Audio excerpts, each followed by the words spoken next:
Hello, cats and kittens. Oliver Jose Yoroshko. I'm back in a crisis corner on Manga Monday. Today, I am giving an update on a couple of books that I've been meaning to finish for over a year, but I haven't finished because life. But I finally want to give a shout out to two particular books, trades that I picked up and I thoroughly enjoyed, and also I'm going to give a shout out to my to the One Piece chapter in 1133 that dropped last week, and I believe we're on break this week. So it's a loaded manga Monday. I'm trying to make it as quick as possible, but we're loaded here. Now, the books in question. The first book that I've been trying to finish, not because I haven't, it's not that I haven't finished it because it was boring or whatever. I just, I'm a writer. I was writing stuff, working, day job, all of that. I just hadn't got around to it. I read the first chapter like a year ago, and it's just been the other three chapters have just been sitting there. The book in question being Teenage Mutant Ninja Turtles: The Last Ronin. Finally, I finished it. Okay, now this is interesting because this is the first published Ninja Turtle story that I have ever read. My only connection to Ninja Turtles up until this point has been the animated shows and the movies, up to those dreadful ones that just came out with what's her name, Megan Fox and all of that stuff, which I didn't find very good. So now that being said, I knew going in that the cartoons, the Fox cartoons, and to an extent the movies were not an accurate representation of the books themselves. I mean, the names are the same, Casey Jones, blah blah blah. So the characters are the same, but the exact they were they were uh,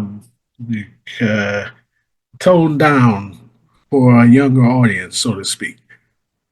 So the themes were toned down and softened for Fox TV kids, whatever. Also, the early movies they were toned down a bit. So there's that. So I knew that going in. I just had never gotten around to reading the old black and white Ninja Turtle books or anything up until this point. So this was my first exposure. And on based on my limited knowledge, I enjoyed it.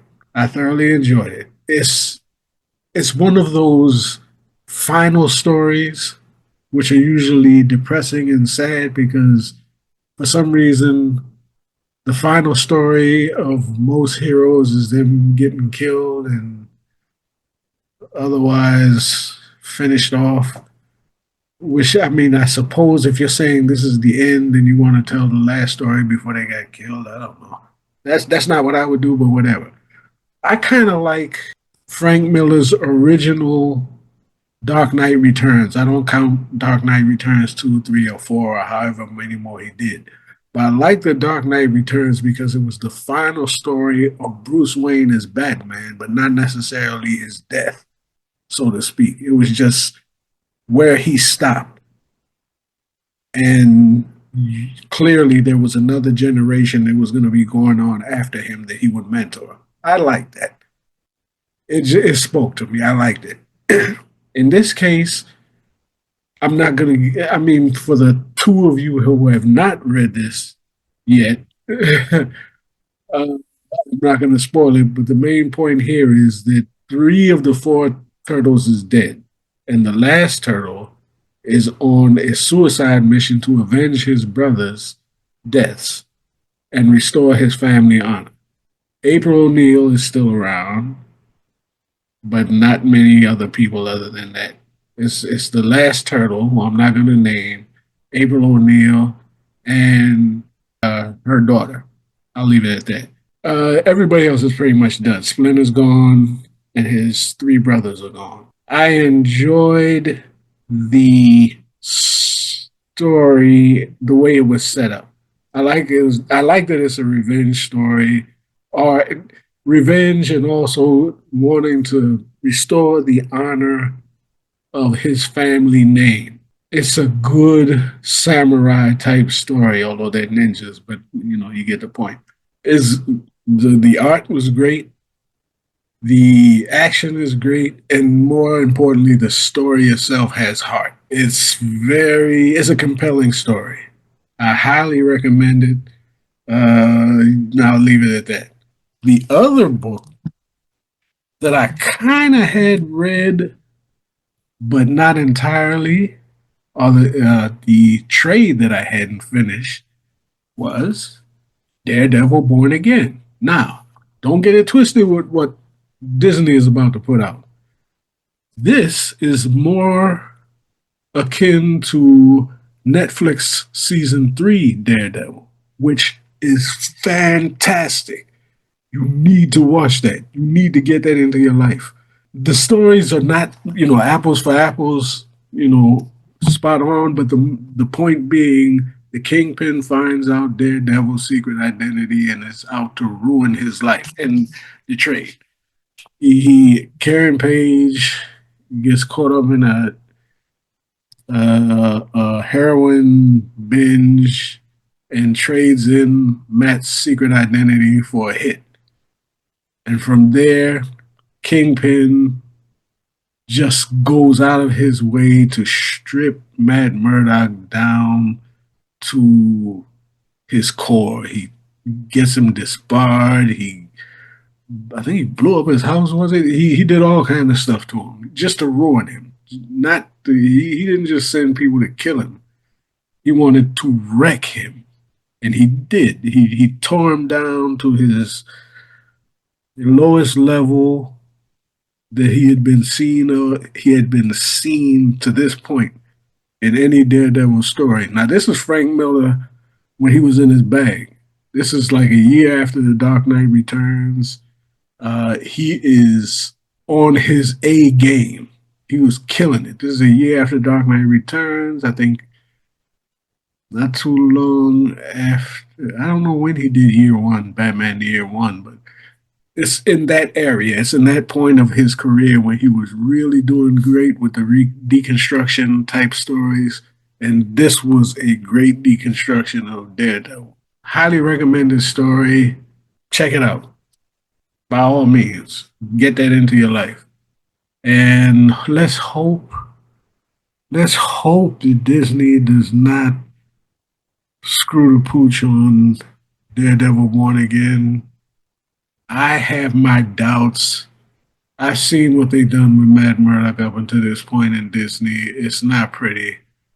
I mean, the Spider-Man stuff was just a glimpse. It was okay, but the She-Hulk stuff, my goodness. Anyway, we can just hope they're bringing back a lot of the writers from the Netflix Daredevil, and they're bringing back the actors and a lot of the people involved with the Netflix Daredevil. But this is Disney, so we just gotta hope and pray that they don't screw this up. So again, recommendation: Daredevil Born Again, Teenage Mutant Ninja Turtles, The Last Ronin. Now that brings us to One Piece. Our One Piece chapter for this week was 1133, which was entitled Nice Things. This is a great chapter because it's the reunion of Saul and Nico Robin. This was a very touching chapter. It starts off with a flashback of Nico Robin's life 22 years ago when she was framed for the destruction of naval ships and hunted down by the Marines. All of these were lies. She was framed as being some demon child who's murdering people, cutting throats, and all of that. Her only crime was being able to read the poneglyphs, as we know.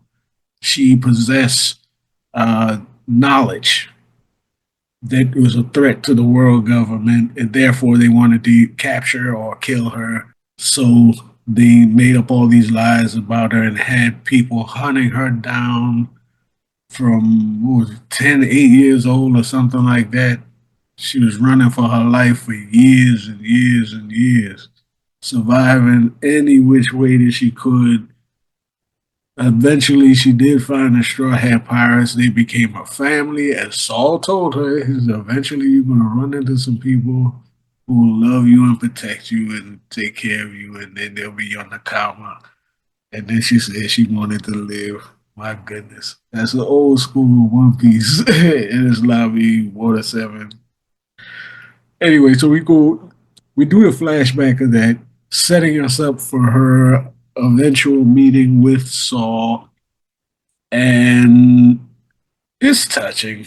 I mean, it's touching. We go through Elbath, and they're setting up for this feast that they're going to have for the Straw Hats because they're welcoming them to Elbath.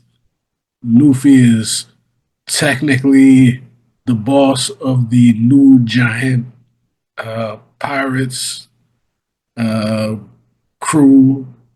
They're subordinate to him, and they're welcoming him to Elbath. Everybody's happy to see him. As a side, I'm not going to get into his side trip to the underworld. Long story short, long story long.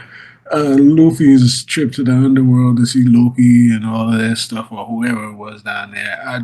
That's another video. I'll get into that in a second.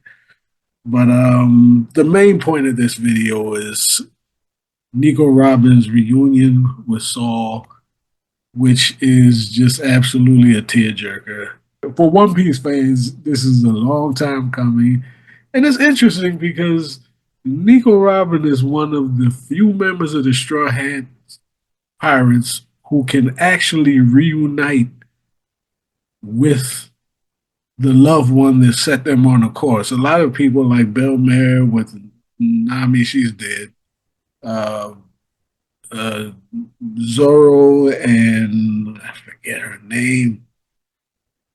He wants to be the strongest swordsman in the world. Kushina? No, that's one. That's what's it called? That's Naruto. I can't remember the name of his friend who died. Well, the point is, his friend that set him on his path to be the world's strongest swordsman is dead. With Luffy, Shanks is alive. That's cool. But a lot of them, the people that were closest to them that set them on a course to being pirates and joining the crew are dead. And Nico Robin, no. Saul is still alive and she meets up with him. Now her mother's dead. That's sad. That's true. But Saul was the person that she wanted to come back and meet and reunite with, and she does so, and it's very, very touching. Yeah, especially when she asks, she doesn't want to, dwell on the past and all the bad things that happened to her. She just wants Saul to praise her for surviving all of those years so that she can reunite with him. And he says, bless you for surviving and for staying alive and coming back to see me. And then everybody just starts weeping. I can't wait until they animate this. It's going to be absolutely great. But that's the gist of that particular chapter, and it's a great chapter. There's not a whole lot that goes on besides that, so I'm not going to dwell on that much. It's mainly the reunion of Nico, Robin, and Saul. I mean, guess next up, I guess, is LeBoon and Brooke, and then I don't know how many more people they're going to run into. But Usopp finally made it to Elbath. That's cool. Now, can he level up? Can Usopp finally put that hockey that he's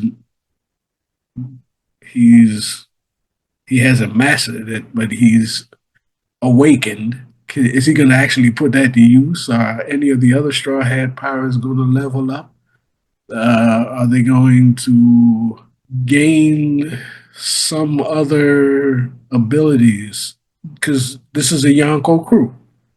And I keep saying they have to match up with other Yonko crews in terms of their fighting ability. So some people might have to get hockey. Nico Robin, maybe she could get armament hockey. Maybe Usopp can train and develop his observation. The top guys are pretty much good. Luffy, Sanji, Jinbei, Zoro. Don't worry about them. They're fine. Everybody else got to level up. Everybody else got to level up at some point. Otherwise, if they go up against Blackbeard pirates, they're dead. They are dead. I don't see how they're getting out of that. Anyway, this chapter of One Piece was outstanding for the reason that reunion was handled so well. So next week, I think we're on break, which will give me time to finish my other Marvel reading, such as these two Walt Simonson Thor trades. It's basically covering Ragnarok. Not that trash that Marvel put out, but the actual Ragnarok that counts. So I'll be dissecting that and maybe give my impressions on that next week. I'm halfway through it. I ran through the Beta Ray Bill stuff, and yeah, we're getting on to the Ragnarok.